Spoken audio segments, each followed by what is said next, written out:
Permitidme una breve explicación sobre lo que es el celibato sacerdotal.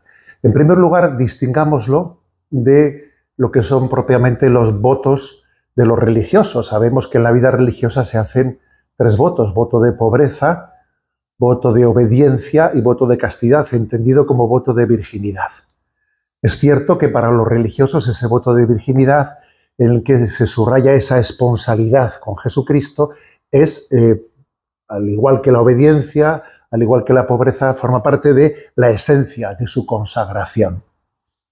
En el caso del sacerdote, del presbítero, que en la Iglesia latina hace lo que llamamos la promesa de celibato, en sí mismo, en este caso, esa promesa de celibato no está intrínsecamente unida al compromiso sacerdotal, como en la vida religiosa sí que el voto de castidad está indisolublemente unido. Lo digo porque hay una diferencia, pues por 2 motivos. Primero, porque durante muchos siglos en la vida de la Iglesia los sacerdotes no todos eran célibes, sino que también había casados que eran sacerdotes. Lo digo también por el hecho de que actualmente, pues en los ritos orientales, existen también sacerdotes casados que se ordenan sacerdotes. Luego, no está inevitablemente unido, sí en la vida religiosa, pero en la vida sacerdotal, el celibato sacerdotal es, digamos, una ley eclesial, no es una ley divina. En la vida religiosa, obviamente, sí que es inherente a la vocación divina.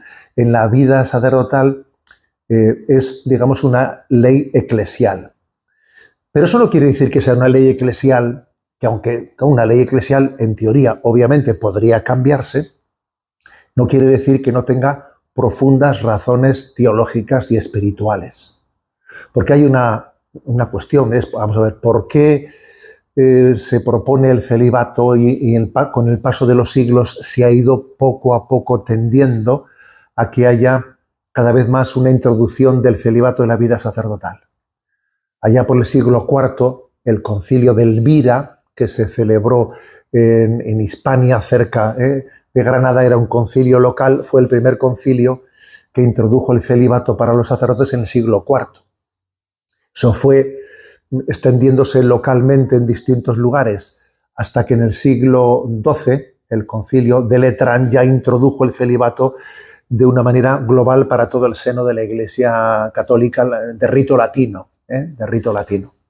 Digamos que, por lo tanto, ha habido una progresiva introducción del celibato en la vida de los sacerdotes. ¿Por qué se ha ido introduciendo? Bueno, en primer lugar, porque Jesucristo fue célibe. Si Jesucristo no hubiese sido célibe, obviamente no se plantearía tal cosa.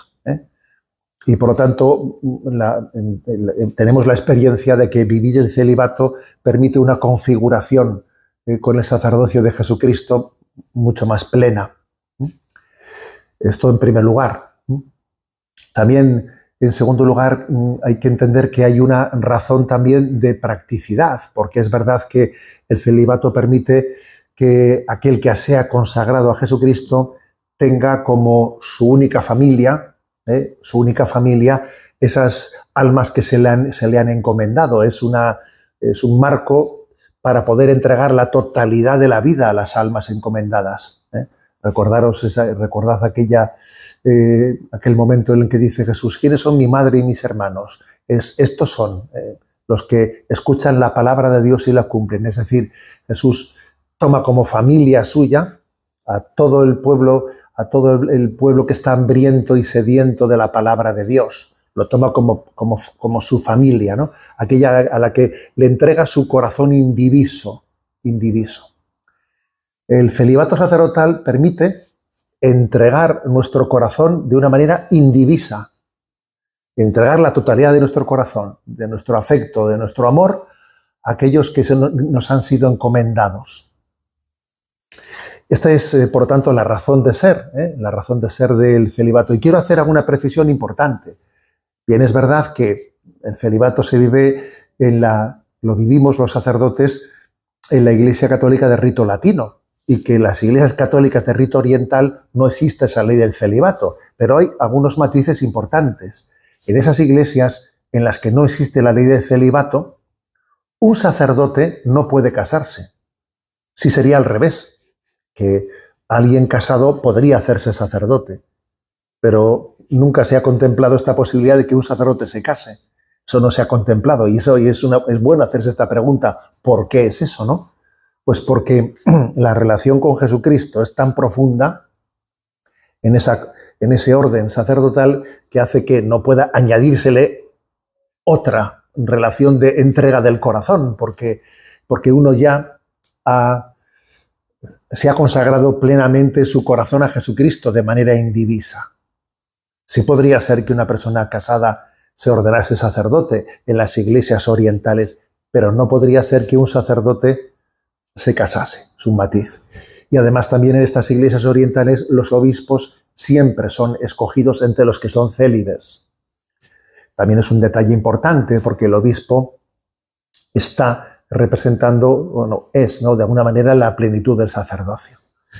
Bien, esta es una breve explicación de la diferencia entre el celibato sacerdotal y de lo que es el voto de castidad de los religiosos, dos aspectos que son distintos, pero que luego en la práctica, obviamente, aunque tienen dos matices distintos, en la práctica se unen en la vivencia de esa relación de entrega del corazón con Jesucristo. En su vivencia espiritual, claro que hay una relación muy estrecha entre el voto de los religiosos y esa promesa del celibato sacerdotal de quien